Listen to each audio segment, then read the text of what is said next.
Hey everybody, let's chat about predicting the strongest heroes in Marvel Rivals Season 2, which is gonna start in the next couple of days. One thing though, I wrote a lot of notes before this video, so if you're gonna see me staying at the screen, just so you know, I'm reading off my notes. I'm gonna go through each role, starting with the Vanguards that I expect to be the best, the Duelists, and then the Strategists, and also gonna give like a couple of special mentions to other heroes that I think will surprise us during Season 2 of Marvel Rivals. Patch notes dropped a couple of days ago. We've all seen them, and I think that team comp-wise, we're going to be seeing a lot of team comps around Gamma team-up, and a lot of team comps around Dive, especially considering the support nerfs that we've seen on Adam and Loki, and Dive is going to be even stronger than it is right now. The strongest Vanguards going into Season 2 of Marvel Rivals. First one, Bruce Banner Hulk. Bro is a huge winner of the patch. I think he's the biggest winner of the patch, actually. So, let's just chat about it a bit. He's gonna have more HP, lower cooldown for the shield, which means he's gonna create more space. He's gonna be more annoying by himself, but also for the like you to dive if you're in the enemy team against the Hulk, to focus the teammates of the Hulk, because they're gonna have shields too. There's gonna be a lower cooldown. You have a faster charge of your jump, so you're gonna be more mobile, more around the battlefield, control more space. Bro is going to be so annoying to deal against. Not to mention that the shields that are going to be available way more often than before, I think it's like 2 seconds earlier, give you ult charge if the enemy shoot them, so you're going to have more ultimates as well. And finally, the Gamma team-up, in my opinion, got buffed. Namor is going to be a part of the Gamma team-up alongside Iron Man. And we've all seen like clips of how strong the Namor squid is going to be in the team-up, just lasering the enemies.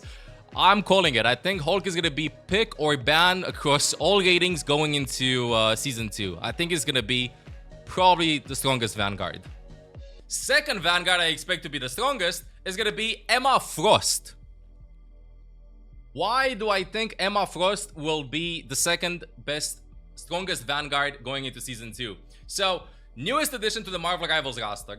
Up until now, Marvel Rivals have released heroes in duos, if I remember correctly. We had The Thing and Human Torch.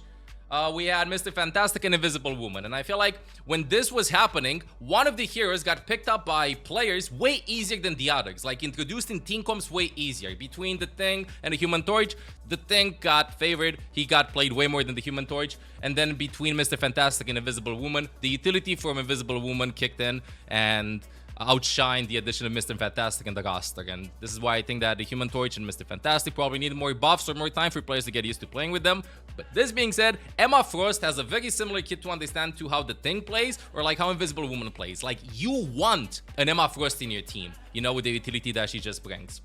I'm gonna be optimistic and say that she's gonna be incredibly strong, although I have not played a lot of games with or against her, just by looking like a lot of like going through the abilities and stuff.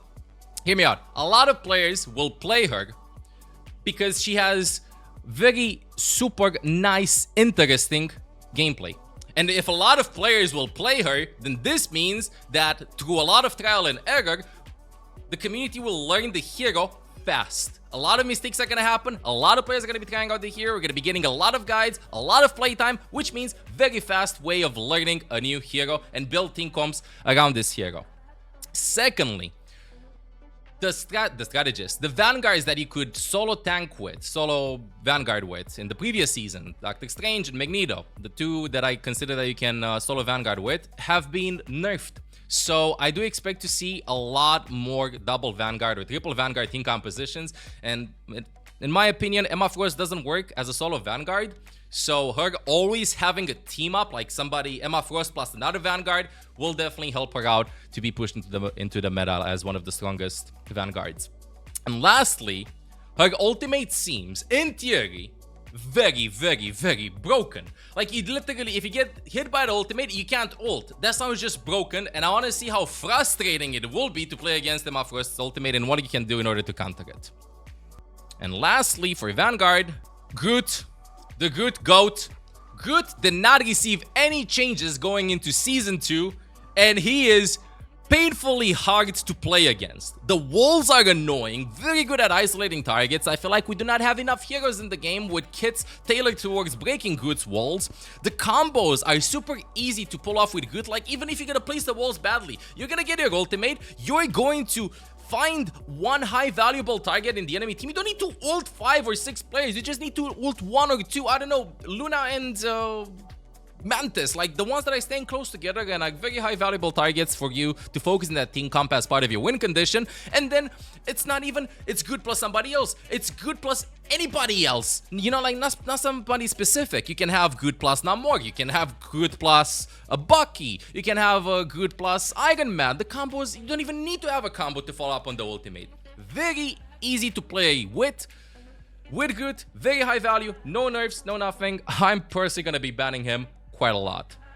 Let's go with the duelists. Over here, I wrote some notes about top 3 that I think are gonna be super good, and a special shout out to one other duelist. So let's dive right into this. Number 1, I would say, the hero that's gonna be the strongest duelist, I think it's gonna be Hawkeye.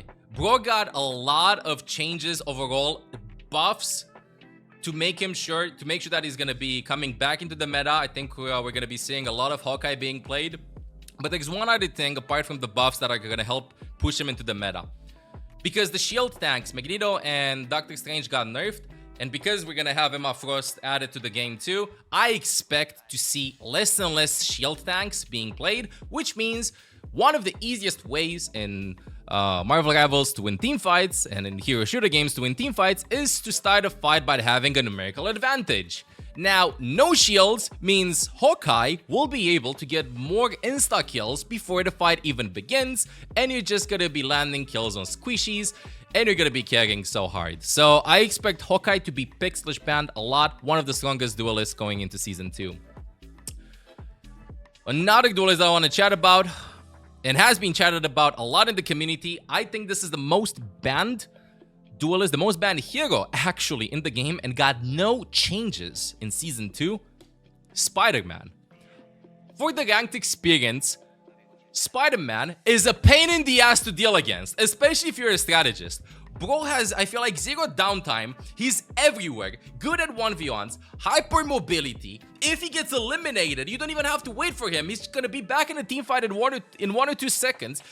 Gets a lot of cheesy kills with boops off the map. He's gonna be so painful to deal against. Not to mention the fact that Loki and Adam, which were the strategists that were pretty good against Spider-Man in order to survive the dive, got nerfed. Got the crucial cooldowns that help them survive nerfed by increasing them. You know, you gotta wait more for your souling to be available or your runes with Loki to be available. So good Spider-Mans will carry games even harder. Winter Soldier, Bucky. Bucky got some changes going into Season 2, but I still think I'm gonna be having nightmares after I'm gonna be finishing a Marvel Rivals gaming session, because I'm gonna be hearing again. I think that his kid is super good. He's going to be carrying a lot of the games, even though he got nerfed. I think that he's still gonna be very easy to pick up and play around him. He doesn't have the team up with Raccoon, but bro was fine without it. And one other part that I want to mention is the fact that Groot didn't get nerfed, and Groot plus Bucky is one of the easiest, most reliable combos to pull off from a team comp, from an execution team comp point of view, because Groot is just gonna wall somebody. You're gonna pull somebody, Groot's gonna wall them. It's gonna be so painful to play against these heroes. I think that Bucky will definitely be played quite a lot going into this season. And now I want to give a special shout out to the ones that want to innovate in the meta. I think a hero is going to be sneaking slowly but surely into the meta based on the changes that they received. And that hero is Mr. Fantastic. And I think it's going to be 2 or 3 weeks in which you're going to be going like, Mr. Fantastic, I want to play Spider-Man, I want to play Bucky, I want to do stuff like that. But then we're going to be entering a Mr. Fantastic meta. So I'm going to read through the changes because I don't remember like all of them and stuff, right? So he got beefier, better damage, better flowing gameplay because of lower cooldowns, better survivability, and has a slow added to his kit. Initially, first couple of weeks, players will probably ignore him, but I expect the team comp to be built around Mr. Fantastic and the Thing, and maybe Invisible Woman here too, as I think it's super good against dive, and it will be the go-to counter against that team comp. So if your team is getting dived a lot, right, and you don't want to play dive against them, I just want to play counter dive. I think the Thing plus Mystic Fantastic will be incredible against them. I think we're going to be seeing a team comp building because it's going to be so painful to deal with the tankiness and the amount of damage that Blue is going to be outputting. Let's chat about Strategists. Okay, I put a lot of thought process into the Strategist. I'm a Strategist main. I have been suffering recently a lot because of how many Strategists are banned. Honestly, like every game is we have Loki ban, we have Luna ban, we have Adam ban. I'm being dramatic. It's not necessarily every game, but 9 out of 10 games, those are usually the bans in the rank that I'm playing in currently. And it's very frustrating because we don't have a lot of options, and I want Marvel Rivals to keep on adding more and more strategists so that we have more options to pick from, because this is just getting ridiculous with the amount of bans that we're having. This being said, though, the strategies that I think are going to be working going into Season 2. I mentioned earlier we're probably going to be seeing a lot of Gamma team-ups with Hulk, Namor / Iron Man, with both of them being picked. Which means maybe some Moon Knight being picked too. Moon Knight, maybe even Moon Knight 2 with the buffs, with a Groot, because he did not get nerfed. We're gonna hear again. We're gonna maybe see some Spidey plus Venom, so Dive played. So with this in mind, I think that the name of the game for strategists going into Season 2 will be Survive. Stay alive. Literally stay alive. So, the strategists that are going to have a good time going into Season 2 will be, number 1, I would say, Luna Snow. Although, she got kind of nerfed because she doesn't have the team up with Namor anymore. Wait, she doesn't have the team up no more. No? Doesn't have, no? Okay, fine. So, meow, subscribe. Anyway, so doesn't have to team up with Namor anymore. Because of this, I think that Luna will not be banned as often as in the previous seasons. But she'll still remain picked quite a lot because of how consistent she is. Ultimate is almost always good. She has high survivability against dive and works in almost every team comp. She's a backbone of the team. I don't think that you're gonna be going like, we have a Luna, game is over. Just can survive against dive, works in almost every team comp. Ultimate is super good, both for the healing part of it and the damage boost part of it. Can self-peel for herself, so has ways of actually surviving in case she gets dived. Has pick potential with the stun in order to open up team fights. Just all around a very good hero to learn. If you don't know how to play Luna Snow yet, just look her in a couple of games. You're going to be seeing that. Even though you don't carry that hard with her as compared to other strategists, you feel that you participate in the game quite a lot. Now, the second strategist that I want to be chatting about, I think is going to be one of the strongest ones going into Season 2, will be, this might surprise you, Cloak and Dagger. And before you go like, what? What are we saying? Meanwhile, everybody's just staring at me like this. But hear me out. The ultimate change is pretty massive. 3 reasons. Number 1, the ultimate change is pretty massive. I'm going to hop in practice range and show you how the ultimate works. And then I'm going to tell you how it's going to work going into Season 2 for a second. The ultimate leaves dashes on the ground. Now, currently, before Season 2, these dashes disappear one by one. But going into Season 2, these dashes will disappear all at the same time at the end of the last dash. So I'm gonna do 1, 2, 3, 4. So this one's gonna disappear, then that one, and then this one. While going into Season 2, all of them are gonna disappear when the last one disappears. So essentially, you're extending the duration of the initial 3 dashes, which means more healing / more damage during the ultimate, which means the ult will be stronger going into Season 2 for Cloak and Dagger. Second reason, at this moment, I am suffering a lot by not getting any help whatsoever in the backline when I get dived 24/7. And I gotta swap heroes, and I'm picking Cloak and Dagger just to stay alive. Because who'd you pick? Would you pick an invisible woman with really good positioning, really good utility, everything, but you don't care about her and you stay dead and spawn 24/7? Or would you pick Cloak and Dagger that can dish out consistent amount of healing and damage, and you're staying alive because you can just bubble yourself and heal yourself while you're getting dived 24/7? So, because you're dying a lot in the current meta, and again, I said that survivability will be the name of the game going into Season 2. Cloak and Dagger will be picked even more because they can stay alive. And lastly, one of the strongest counters to Cloak and Dagger in Marvel Rivals is Magneto's ultimate. That got nerfed because he's not going to have it as often because the cost of the ultimate increased. So, definitely, in my opinion, we'll see Cloak and Dagger being played way more. One of the strongest ones going into Season 2. And lastly, I might be coping very hard with this one. Very hard with this one. But I want to believe it. I'm going to do it. Raccoon. And you're going to be going like, bro, what is happening? So number one, first things first, I watched Guardians of the Galaxy number 3. So I'm going to be completely biased towards Raccoon.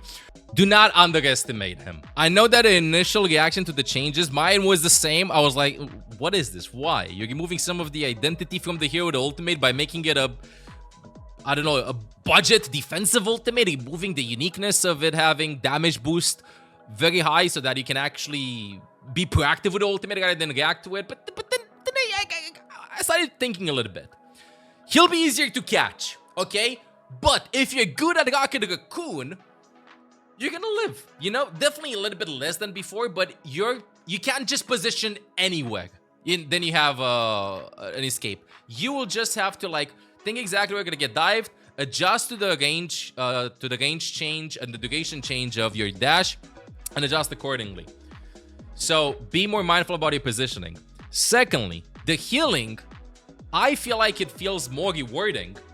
And the ultimate, although it kind of loses its identity and just becomes, I would say, another generic defensive ultimate for strategists in Marvel Rivals, it can still be a great initiation tool because it's gonna make, number one, you still have the damage boost, and number two, you just make everybody with more HP to engage team fights. I feel like ultimates for strategists in Marvel Rivals are kind of like defensive, and defensive-aggressive, if that makes sense. Like Mantis ult can be used defensive-aggressive to engage because you got speed boost. Raccoon ultimate can be used in the same style. You can use it to engage team fights, to have a lot of HP in the team fights, and a couple of other reasons for Raccoon. Team up with Punisher is still going to be very awesome, especially against Dive with Venom team compositions. I guess it's going to be super good, as always. And you will get flamed less for picking Raccoon because a lot of the times, a lot of games are being decided in the mental battle in pick and ban phase. When you're gonna be hearing your duelists/vanguards, we need more defensive ultimates. Oh, we have a Raccoon, game is over. How many times have you heard that? You know? And now you're gonna be like, we have a Raccoon, kind of a defensive ultimate. Sure, fine. We could do better, but I mean, at least we have a defensive ultimate-ish from him. So, yeah, more chances of your teammates actually getting along with you having a Raccoon in your team. And finally, I want to do a last mention to another strategist, similar to how I did to Mr. Fantastic, Mantis. Mantis got her HP nerfed from 275 to 250. She's going to be squishier, but the quality of life of the hero has improved a lot. I think that Mantis is one of those heroes that initially when you pick her up, you go like, oh, this hero is easy. You know, like, well, just spam, do some healing, it's easy targetable and stuff. But then if you start to resource manage, before Season 2, when you check the bugs over here with the healing, with the damage boost, with everything over here for 6 seconds, I gotta refresh the damage boost on Spider-Man, I gotta heal Venom, I gotta land headshots to farm my ultimate, to farm my pedals or whatever they're called. I have to do that, it's so much. It's so much to do. And they just made her easier to pick up, to manage the resources of the hero, and to have a good time out playing her because she's categorized as a 1-star hero. But the way that she was before going to Season 2, very hard to resource manage. This way, going into Season 2, you're gonna have an easier time knowing who to heal, who to damage boost, and then focusing on literally playing the game yourself. Because let's be honest, a lot of the times, you're just sitting with your mouse like this and going like, you have two Mantises. Either one that was like, I'm gonna do damage myself, I'm gonna exist, and then maybe if you deserve it, I'm gonna heal you, which was most of the times, sometimes it works, sometimes it doesn't. Still, your team is gonna be upset if you do that. Or you had Mantises that were more like team-oriented. You know, damage boost to you, a heal to you, some damage for me over there, a sleep there. Nice, kind of like a choreography, you know, kind of like very fluid gameplay. The changes to Mantis will help her with the fluidity of the gameplay because Before the team fight is gonna begin, just throw 2 damage boost on the Spider-Man that's gonna be diving, and that's 16 seconds of damage boost for him, and you just are gonna have to play in nice, quiet team chat, because your Spidey will stop shouting at you for damage boosting, to ask for you to damage boost him, because he has it for 16 seconds. So definitely, Mantis gameplay will feel way more better, and we might see her being played more going into Season 2 of Marvel Rivals. Alright, and that's about it for who I predict are going to be the strongest heroes going into Season 2 of Marvel Rivals. Please let me know in the comments, what do you think? Do you agree? Do you disagree? And if you enjoy the content, don't forget to like, comment, and subscribe. And I'll see you on the live streams. Till next time, ML7 out. Hey, I'm Olaf. If you enjoyed the content, make sure to subscribe. Meow.